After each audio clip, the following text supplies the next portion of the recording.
Nous écoutions DJ Elephant Power avec Slow Down. J'ai l'honneur d'avoir DJ Elephant Power ici en studio avec nous. Merci DJ Elephant Power de nous avoir rejoints ici à Radio Campus.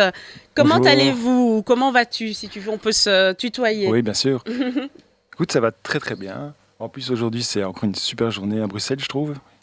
Et Oui. donc, que dire d'autre que un peu moins de pluie et ce genre de choses. Ouais, quelques degrés en plus aussi. Exactement. Oui, tu reviens de vacances en plus. Vous avez eu du beau temps, je pense, là où vous étiez. Oui, tout à fait, oui. C'était très sympa dans le sud. Oui. Et quand c'est comme ça, pendant tes vacances, tu travailles un peu aussi sur tes morceaux ou tu es vraiment en mode je déconnecte complètement et j'attends de revenir pour me remettre à bosser?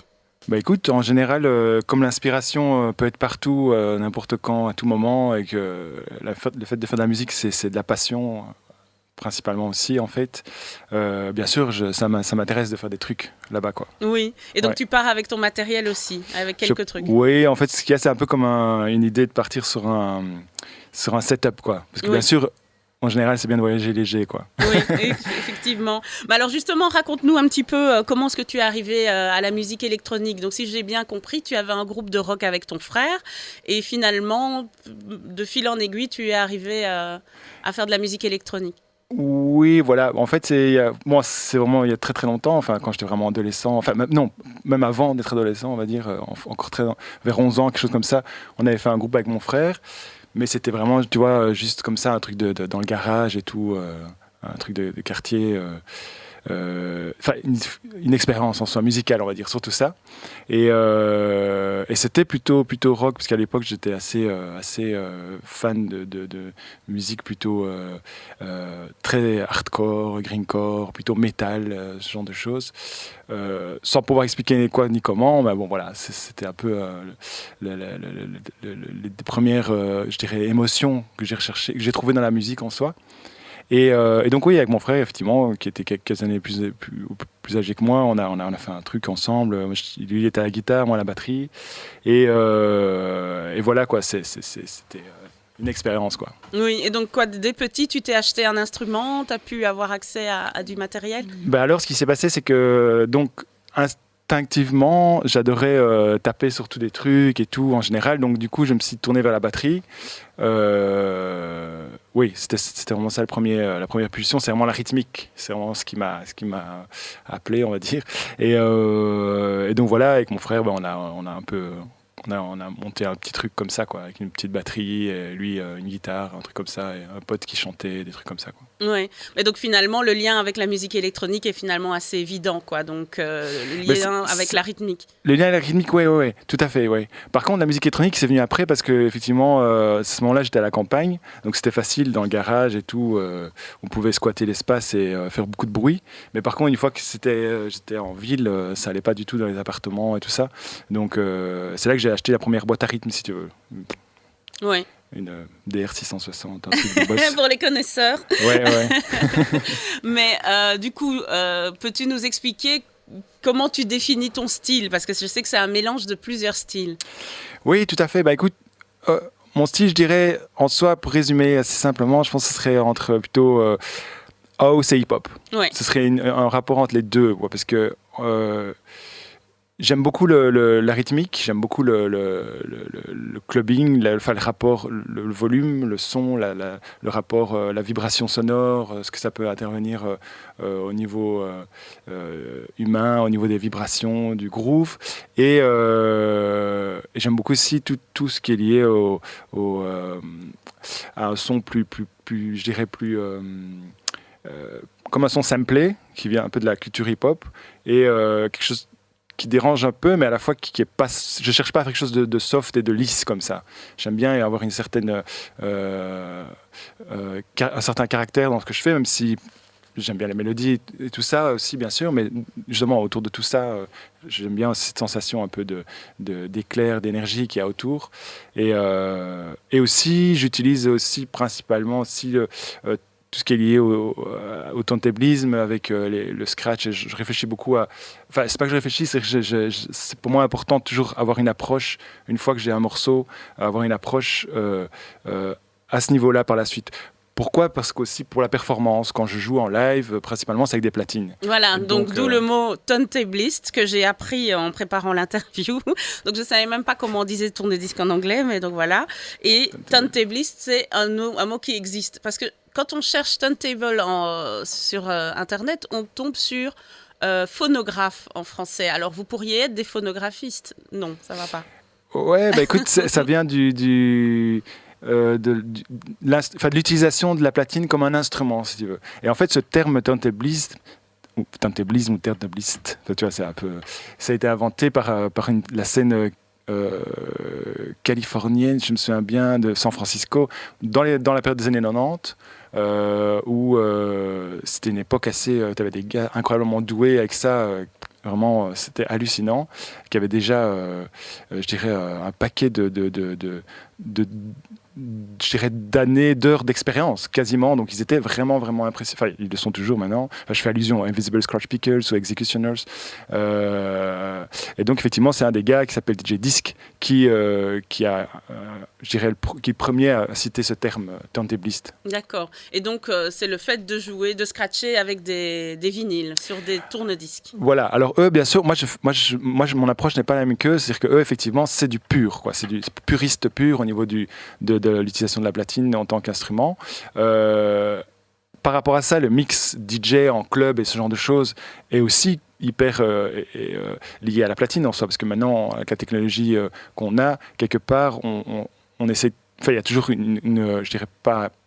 C'est plus qu'un respect, c'est quasi une continuité de ce qui a été créé avec la platine qui a été inventée dans les fin des années 70. Enfin, la platine, qui a la technique, c'est avec entraînement par moteur motorisé qui permettait effectivement de pouvoir rapidement suivre le mixage, le ralentissement de la platine, ainsi de suite. C'est aussi un peu lié aussi à la technologie, hein, toute cette évolution musicale au soir. Parce que tu le fais aussi sur, excuse-moi de t'interrompre, tu le fais aussi sur CD, c'est ça ? Non. En fait, non. CD, pas du tout. Enfin, moi, personnellement, j'ai jamais vraiment développé cette approche-là. J'ai toujours bien aimé le vinyle, aussi par rapport à la taille et par rapport à l'outil. Maintenant, effectivement, il y a tous les CDJ et ce genre d'outils qui sont maintenant devenus numéro 1 dans tous les gros clubs, qui, effectivement, eux, sont basés sur un lecteur CD à la base, finalement. D'accord. Mais qui finalement, maintenant, c'est des clés USB. Et je dirais l'énergie qu'il y a derrière est fortement, je dirais même quasiment inspirée de la platine en soi, tu vois, mais avec quelque chose d'électroniquement supérieur au niveau des qualités, de ce que tu peux faire. Tu as un ordinateur dans ce genre de choses. Tu as un ordinateur dedans, quoi. Oui. Et donc toi, du coup, je sais que tu as un studio à Ixelles. Quel est ton processus créatif ? En général, j'aime bien avoir d'abord un feeling tout à fait simple des choses en soi. Ça peut être de la mélodie, ça peut être de la rythmique. Ça peut être autour d'un instrument, d'un son en soi.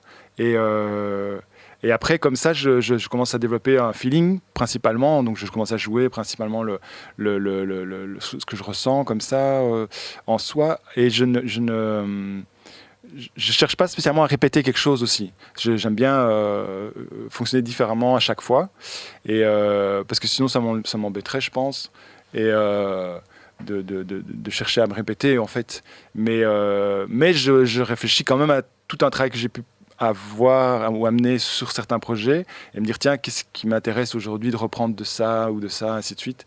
Donc en général oui, ça peut commencer par une rythmique, par un son, ça peut être aussi un son concret, un bruit d'une machine qui vient même de l'extérieur aussi, bien sûr, c'est très important. Le studio n'est pas que l'endroit, parce que justement même un studio peut parfois te bloquer dû au fait que tu es dans une bulle, quoi. Oui, et d'ailleurs tu expliquais dans une interview que quand tu es dans ce studio, tu ne sens pas le temps passe très vite en fait, tu n'as pas la notion du temps qui passe. Oui, tout à fait, parce que tu es concentré, voilà, c'est l'endroit vraiment où tu peux avancer, je dirais assez bien sur des projets. Un studio, c'est aussi une forme d'identité par rapport au fait que tu l'as construit toi-même, que tu l'as disposé de la manière qui correspond le mieux à ce que tu recherches au niveau du confort. sans que ce soit non plus trop confortable, bien sûr, parce que c'est pas une chambre à coucher, c'est pas, tu vois, mais un confort au niveau de ce que tu veux avoir et vers quoi tu veux aller avec ton son, et voilà. Oui. Et donc j'ai vu que tu avais organisé, notamment pendant le confinement, pas mal de lives sur YouTube. Comment t'es venue l'idée de partager ta musique de cette façon-là? Mais en fait, ce qui est marrant, c'est que c'était plutôt juste l'année avant que j'ai fait ça. C'est D'accord. ça. Si tu veux, l'année avant, donc en 2019, je me suis dit, tiens, ok, je vais faire ce genre de choses-là. J'avais envie de développer cet aspect-là. Et, euh, et donc, effectivement, par contre, en 2020, j'ai été un peu bloqué aussi par rapport à tout ce mystère dans lequel on est rentré et où émotionnellement aussi, on était un peu décalé, perturbé. Voilà, mais donc, parce qu'effectivement, par contre, à côté de ça, c'est vrai que tout, je dirais, l'univers DJ a explosé à ce niveau-là dans le streaming à cette période-là, quoi. Oui. Ouais. Et justement, on parle donc du confinement, qui était une période vraiment bizarre et qui nous a fort chamboulés. À ton niveau, est-ce que c'est une période qui t'a inspiré, qui t'a permis de créer plus, ou est-ce que tu as senti, au contraire, une baisse de motivation? Ben, en fait, je dirais, c'est plutôt comme un changement, en fait, j'ai l'impression. Ça a amené un changement, quoi. Enfin, comme quelque part ce qu'il se passe aussi dans la vie de tous les jours. Donc ce changement m'a poussé c'est ça, à prendre peut-être un peu plus de temps sur des éléments qui avant me paraissaient moins importants, ou au niveau sonore, de faire des recherches différentes en soi, et de pouvoir bien sûr continuer à produire, c'est très important. Oui. Et donc, on parlait tout à l'heure de tes influences à l'époque où tu avais un groupe avec ton frère. Aujourd'hui, quelles influences pourrais-tu citer? Y a-t-il des DJ ou des artistes que tu aurais envie de citer parmi tes influences? Ben, c'est assez large en soi. Donc, en fait, donc c'est ça. Mes influences sont très très larges. Donc, ça peut être aussi bien de la musique qui peut être plus, je dirais, commerciale, que de la musique plus expérimentale, pour aller très très loin. Aussi la musique ethnique. Je suis attiré par plein de choses, quoi, en général. Donc les influences, elles sont aussi, je dirais pas momentanées, mais elles peuvent parfois être inexplicables. Je me dis, tiens, pourquoi ça m'intéresse et pourquoi pas. Et voilà, c'est donc voilà, en général, j'aime vraiment, c'est très très large, quoi. Ça peut aller vraiment aussi bien au niveau des musiques de pays en soi. En général, j'aime vraiment beaucoup de choses. Oui, justement, à propos de pays, tu as eu l'occasion de collaborer avec une chorégraphe allemande dont j'ai oublié le nom, et vous avez eu l'occasion d'aller en tournée dans des pays africains, notamment au Kenya. Peux-tu nous parler de cette expérience et nous dire un peu ce que ça a changé chez toi? La chorégraphe, c'est Stéphanie Tirsch. Son projet, c'est Mouvoir. Moi, ça a été assez chouette parce que ça m'a permis vraiment de pouvoir de nouveau explorer plein de choses au niveau musical. J'ai travaillé sur d'autres projets avec elle aussi, mais ce dernier projet était lié justement à l'Afrique en soi. Enfin, c'est sur la dramaturgie était basée sur la réutilisation, sur l'utilisation d'identité, ce genre de choses. Et donc on était parti musicalement sur l'idée parce que j'avais eu l'occasion de travailler sur la recherche du projet. Donc on était parti à ce moment-là avec un autre musicien et une danseuse, et carrément dans des tribus et au Kenya et en Ouganda. De cette expérience-là, en fait, ce qui était génial, c'était l'élément que quelque part, je n'avais jamais vraiment pu ressentir et vraiment vivre de cette manière-là.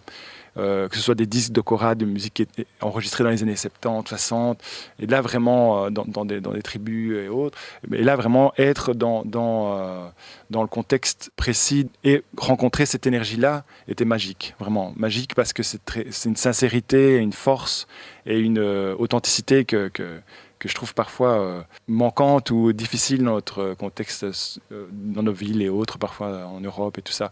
Là, j'ai senti vraiment tellement de force et d'amour et de mystère, et à la fois d'histoire, je dirais rien Une forme de simplicité. Derrière cette simplicité, c'est ça, derrière cette simplicité, par contre, qu'on peut découvrir là-bas et qui peut être je dirais étonnante et surprenante, une simplicité, mais qui se suffit en soi, quoi. Oui. Au niveau de l'expression, et donc que qui dépasse la musique, bien sûr. Oui. Et donc justement, au niveau de ce travail sur la rythmique, est-ce que tu as vraiment senti que ça t'avait imprégné ou que tu as senti que tu es revenu avec quelque chose de très précis? Oui, bien sûr, vraiment. Même que je pourrais pas encore dire à 100%, parce que à quel niveau ça m'a affecté, si tu veux. Mais, enfin, affecté. Le mot n'est pas vraiment super chouette à dire aujourd'hui, mais je comment ça m'a inspiré, comment Oui, ça m'a pénétré, on va dire, enfin, dans la force que ça a, quoi. oui, Ben, écoute, c'est ça, oui, effectivement, c'est quelque chose que je trouve vraiment fantastique. C'est vraiment une énergie qui est là-bas, qui étonnante, qui est tellement un point d'inspiration. Et c'est là que tu vois toutes les inspirations musicales qu'il peut y avoir en Angleterre, aux États-Unis, la récupération, bien sûr, hélas. Parce que voilà, j'ai eu l'occasion de rencontrer des personnes dans les tribus à ce moment-là où c'était réellement un retour en arrière au niveau des coutumes et de la manière de fonctionner. Comme aussi dans les capitales, comme à Kampala, la capitale de l'Ouganda, ou Nairobi, où là, avec toute une scène actuelle, avec des jeunes DJ et tout ça, et de voir un petit peu, de sentir toute cette énergie, quoi, de différentes inspirations et d'influences qui les traversent oui, eux-mêmes, quoi. oui. J'imagine, parce que c'est vrai qu'on sent quand même qu'il y a énormément d'artistes qui enfin arrivent jusqu'à nous grâce quand même à YouTube, à toutes les plateformes de streaming, tous ces artistes africains Mhm. qui arrivent enfin jusqu'ici et on sent très fort à quel point beaucoup d'artistes européens ou nord-américains sont influencés par toutes ces musiques et puis aussi la réception que le public en fait. On voit à quel point aujourd'hui le public est quand même très ouvert à écouter toutes ces musiques et ça fait plaisir. Tout à fait, oui. Pour continuer, tu as aussi contribué à une musique de film, d'un court-métrage. Peux-tu nous en dire un peu plus? C'était pour un documentaire, Fini de rire, qui effectivement était intéressant au niveau du concept et du projet en soi qu'avait le réalisateur. Mais ça a été assez bref en soi, ma rencontre avec lui. C'était plus une commande en soi parce que c'était une connexion via un travail que j'avais fait pour justement l'école de la Cambre au niveau des animés. J'avais fait un sound effect spécifique et donc la personne avec qui j'avais travaillé du studio d'Aléa Jacta m'avait justement recontacté pour me parler de cet autre projet que lui avait reçu et pour le montage et de savoir si j'étais intéressé pour une bande son. Et donc c'est comme ça que j'ai rencontré le réalisateur. Est-ce que tu Malheureusement. serais prêt à recommencer l'expérience? Absolument, absolument. Parce qu'en fait, la musique, c'est quelque chose qui est extrêmement présente dans plein de choses. Et tout ce qui est film, c'est quelque chose. Parce que déjà, la chorégraphie, comme on le citait avant, c'est un élément dans lequel je n'étais pas spécialement présent du tout, si ce n'est à partir de 2015. J'ai commencé à collaborer là, à ce niveau-là. Mais donc musique de film et autres, absolument, oui, c'est quelque chose qui m'intéresse énormément. Oui. Et par rapport à, on revient un peu au monde de la musique et en termes de performance, dans quel pays as-tu eu l'occasion de mixer? Donc on a parlé de l'Ouganda, du Kenya, mais voilà, y a-t-il d'autres pays que tu peux citer et où une expérience en particulier que tu as envie de décrire? Ben, pour le reste, c'est principalement en Europe en soi. C'est beaucoup en Allemagne. Bah, en Allemagne, l'Espagne, le Portugal, la Suisse, Danemark. Enfin voilà, C'est déjà pas mal. oui. Et, mais c'est plus en soi. Bon, voilà, j'ai aussi fait des tournées. Donc tu bouges beaucoup, quoi. Oui. L'Italie. Enfin, Et y a-t-il une anecdote, un souvenir en particulier qui te vient là à l'esprit? Bon, en soi, en général, j'aime beaucoup. Enfin, j'adore performer, en tout cas, de toute façon. Donc, quand je le fais, je suis hyper excité, même avant, même, enfin, bon, c'est comme ça. Donc, d'expérience, c'est plus quand justement, il s'est peut-être passé des trucs bizarres, quoi. Genre, D'accord. Oui. quand j'avais performé justement au Kenya, à Nairobi, on avait performé dans un parc. La journée, c'était un festival, si tu veux. La journée, c'était passé assez simplement. On devait performer la nuit, et la nuit, tout a relativement changé au niveau de la fréquentation du parc, si tu veux. Donc c'est devenu beaucoup plus. L'éclairage aussi n'était pas génial. C'est ce qu'on a pu constater le soir, enfin la nuit. C'était un peu très surprenant de voir toute une autre faune. Mais c'était dans un espace gratuit, enfin, au niveau de la performance, c'était pas un endroit payant. C'était une expérience assez surprenante. Et au niveau de le changement de dimension, quoi, vraiment. Entre la journée, avec la beauté de la journée, le soleil, les plantes qu'il y a dans un parc, et puis cette nuit où tu as tout à fait une autre faune et quelque chose de. Je dirais une fréquentation qui n'était pas non plus prête à ça aussi, tu vois, pour ce genre de musique, ce genre de situation. Donc c'était un peu une des expériences comme celle-là qui était assez particulière. Et donc tu es quelqu'un quand même de spirituel, on peut le dire, quelqu'un qui est attentif justement aux signes, aux signaux que la vie peut envoyer. Et ton nom, DJ Elephant Power, vient du fait qu'un jour, en songe, un éléphant est apparu et t'a redonné de la force. Est-ce que c'est bien ça? Oui, tout à fait. Bah, c'était dans une situation un peu différente qu'un rêve. C'était dans une situation suite à un accident. Donc j'étais dans le coma et ce genre de situation. Et c'était suite au coma que j'ai eu cette vision. Tu as eu cette vision qui t'a permis de remonter Oui. la pente. Bah, super, en tout cas, on est contente de te recevoir et je voulais quand même voir avec toi. Donc, on a passé le morceau Slow Down et là, maintenant, on va écouter Enter Paradise. Peux-tu nous dire un peu d'où viennent ces influences? Justement, tu expliquais tout à l'heure, parfois tu commences par la mélodie, parfois l'inspiration vient d'ailleurs. Peux-tu un petit peu nous expliquer l'origine de ces deux morceaux? Mais ces deux morceaux, je les ai écrits fin de l'année passée, enfin, en tout cas, Enter Paradise. Et en fait, effectivement, c'était c'est un peu une petite un petit goût par rapport à ce moment du Covid assez intense qu'on a pu rencontrer en 2020. Et j'avais besoin de sortir quelque chose comme ça, je dirais, positif. Et donc ce morceau Enter Paradise est arrivé. D'accord. Et Slow Down? Alors, Slow Down, c'est quelque part une réflexion en soi par rapport à ce démarrage 2021 et à cette implication et cette complexité dans laquelle on est aujourd'hui, avec toujours d'un côté des prises de position, le côté social, le côté politique, le côté santé, enfin toutes ces choses dans lesquelles on est, je pense, avec lesquelles il faut justement chacun clairement prendre avoir ses propres idées et bien les suivre. Oui, et trouver du sens malgré tout. Absolument, et ne pas bêtement fonctionner comme on le demande. Oui. Mais donc on a bien compris durant toute cette interview, tu es quelqu'un qui ne fonctionne pas comme tout le monde, tu aimes bien être un petit peu en marge, ou en tout cas faire fonctionner ton esprit critique, ne pas juste suivre la masse, et tant mieux, franchement tant mieux. Bah, je voulais terminer en te posant la question des projets. Y a-t-il des projets que tu as envie de mentionner? Y a-t-il des dates à annoncer? Oui, bah écoute, la semaine prochaine, j'ai un nouveau single qui sort. Qui s'appelle Oasis. Très bien. Je fais un mix aussi la semaine prochaine à Cologne.